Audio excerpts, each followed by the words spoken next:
I want to tell the leaders from Northeastern Kenya, please leave Eastleigh and South Sea and go to Northern Kenya and develop institutions. You have serious money. All this money, what are you doing with this money? I've been to Garissa, I've been to Wajir, I've been to Mandera, I've been to Marsabit. I don't see schools. I don't see any institutions. Yet, from the books, you have received billions of Kenya shillings. If the people of Wajir, the county government, decided out of the 99 billion they have received, put aside only 9 billion, at 3 billion per school, they would put up 3 great institutions in Wajir of the highest standard possible. Yet they have received 99 billion, there is nothing to show for it. So let the leaders from that area not cry about being profiled. They are not working. They have not spent their resources prudently. They should use the money that have been allocated to them to put up institutions like the rest of the country. And they should not intimidate the rest of us when we say that those institutions developed by our ancestors, by communities, should also benefit the children from those communities alongside other children from the people of Kenya. Thank you very much.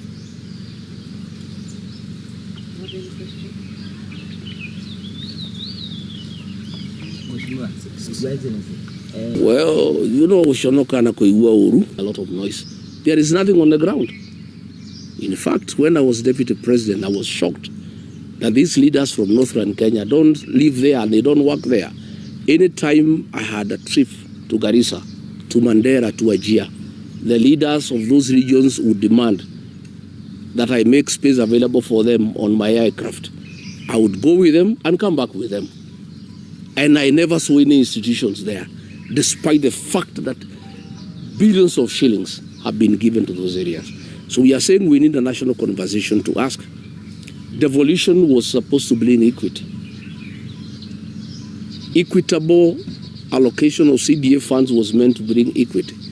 13 years down the line, is there really any county that requires affirmative action anymore? We need to have that conversation. For how long are we going to have affirmative action? Because devolution was meant to address the inequality and the marginalization of certain regions. So in conclusion, I want to say that we are demanding that all children of Kenya be admitted to the best schools on merit.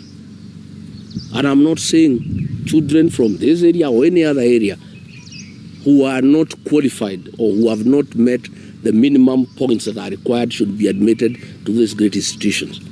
I am saying, and parents have asked me to say so, that all children of Kenya should be given an opportunity on merit. Finally, I want to say that we used to have a very good system of placement of our kids into secondary schools. Principals would gather at the Kenya Science Teachers College, and they are given all the pupils who apply to go to those institutions. Then a committee would agree on the cutoff point, and the principals would make the choices and place the children accordingly. This is no longer the case. The placement of our children has been centralized at Jogoo House, which has brought in corruption. Because the bureaucrats sitting at Jogoo House have no capacity to know how to place kids. That is why we have a crisis where kids have been placed in a day school 300 kilometers away from their homes. How do people expect these children to go about their lives?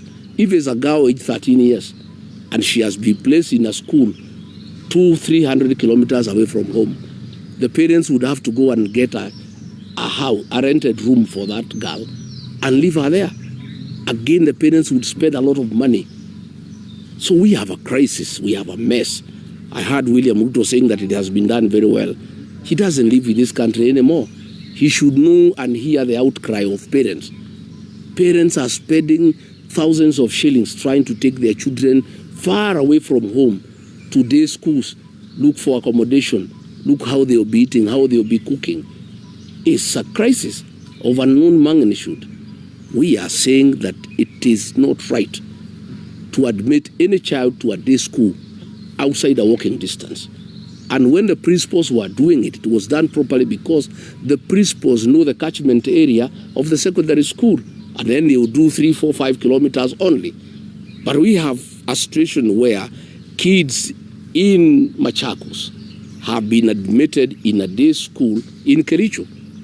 How does that child survive? This is not right. This is unnecessary. And finally, let me say, some people are saying that I shouldn't speak for people of this region. First and foremost, I come from this region. Ordinarily, as a national leader, I should have been speaking on most issues. But why I speak is because all the elected members of parliament and senators from the Mount Kenya region were bought by William Ruto, and they no longer speak for the people. They hear no evil, they see no evil. Therefore, somebody must speak. And I must say, though I was removed from office, I'm an elected leader. I was elected by the people of Kenya. And none of those people who elected me removed me from office. And since there is nobody to speak for these people, somebody must speak for them. So regarding Gachagua will continue speaking first and foremost for the people of Kenya.